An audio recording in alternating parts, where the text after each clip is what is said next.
Bom, pessoal, o sujeitinho que estava passando mal aqui, pelo jeito, acalmou os ânimos para a gente não perder aquela discussão que a gente já fez. Eu preferi interromper a gravação e a gente continuar aqui, né? Pessoal, em relação ao ciclo hexano, a partir desse ciclo, anel com 6 carbonos, a gente já começa a ter uma molécula bastante estável e ela não tem tensão do anel. A gente consegue colocar 6 carbonos em ciclo, mantendo aquele ângulo de hibridização do carbono sp3, né? E o que resta então é aquela tensão torsional, né? Que é a proximidade dos hidrogênios vizinhos, né? Essa proximidade que causa uma tensão torsional. Essa tensão ela vai ser minimizada pela torção da molécula. Essa molécula ela vai ficar, as ligações, né? Como as ligações se movimentam, isso vai reduzir essas tensões. Então, aqui a gente percebe o formato desse ciclo hexano semelhante a uma cadeira. Então, a gente tem aqui a cadeira. A partir do momento que essa ligação, que essas duas ligações, elas se dobram, né? Num certo momento ela fica com o formato de um bote, que é essa daqui. Continua tendo tensão, ela vai tentando minimizar essas tensões, através aqui, então, formando um bote torcido.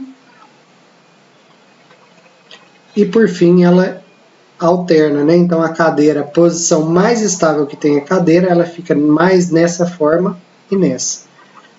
Ok? Então, uma forma de minimizar essas tensões das moléculas, e a gente, toda vez que representa uma molécula, nós temos que visualizar essa molécula movimentando e não estática, como fica aparecendo no desenho, né? A gente tem que imaginar essas moléculas, elas alternando, as ligações vibrando, as ligações movimentando. É o termo correto, porque ela tem energia, ela vai vibrar, ela vai movimentar, ok? E aqui, desse material, eu tirei esse gráfico bastante interessante, esclarecedor sobre a questão energética. Ó, a cadeira é a situação aqui com a menor energia. Aí tem uma outra estrutura, antes de chegar no bote torcido, que ele chama meia cadeira, mas vamos imaginar que teve esse bote torcido, passe para essa forma de bote, que tem uma energia maior, porque aqui tem repulsão, né, dessas ligações, dessas nuvens eletrônicas, bote torcido, meia cadeira e, por fim, cadeira.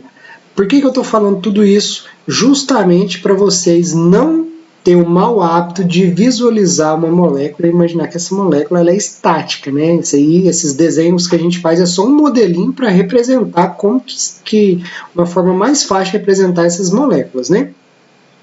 Mas na verdade a gente tem essa alternância. Isso pode ser interessante também de ser discutido em algumas reações, a gente entender alguns mecanismos utilizando essas estruturas aí desses compostos cíclicos, ok? Pessoal, então, para a gente finalizar essa questão do ciclo alcanos, discutir apenas mais uma situação.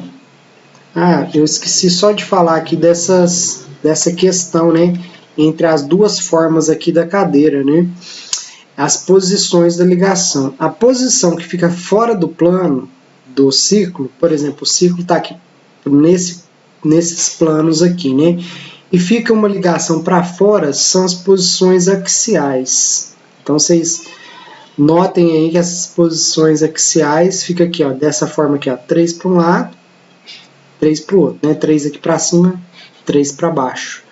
Para cima do plano do ciclo, para baixo do plano do ciclo, isso é a posição axial. Aquela que segue como se fosse a linha, como se fosse o plano, é chamada de posição equatorial.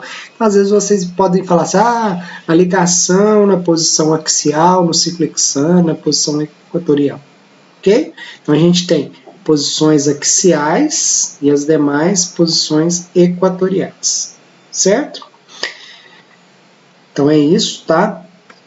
E a outra situação que eu fiquei aqui de de terminar aqui para finalizar essa discussão com vocês é a questão da isomeria desses anéis. Se a gente tem anéis dissubstituídos, a gente pode ter aquela isomeria cis-trans, né? E olha só, tanto que é simples essa questão. Se eu tiver aqui esses dois grupos substituintes, né? Vou chamar isso aqui de posição 2. Se eles estiverem para o mesmo lado, a gente tem o isômero cis. Então, esse aqui seria o cis 1,2, dois grupos metil, dimetil. Vou continuar aqui embaixo o nome, tá? Ciclo pentano. Esse daqui, com as posições prioritárias, cada uma para um lado, a gente tem um trans, né? Então, esse aqui vai ser o trans 1,2 dimetil, ciclo pentano. Não sei se vocês lembram, quando a gente discutiu as propriedades físicas, eu falei para vocês, né? O isômero cis, ele permite aquele encaixe das nuvens eletrônicas com maior eficiência, a interação intermolecular é mais efetiva no isômero cis e a temperatura de ebulição dele é ligeiramente maior. Então, algumas propriedades físicas e pode ser que químicas também sejam diferentes do cis para o trans, então vale a pena a gente sempre destacar isso, tá?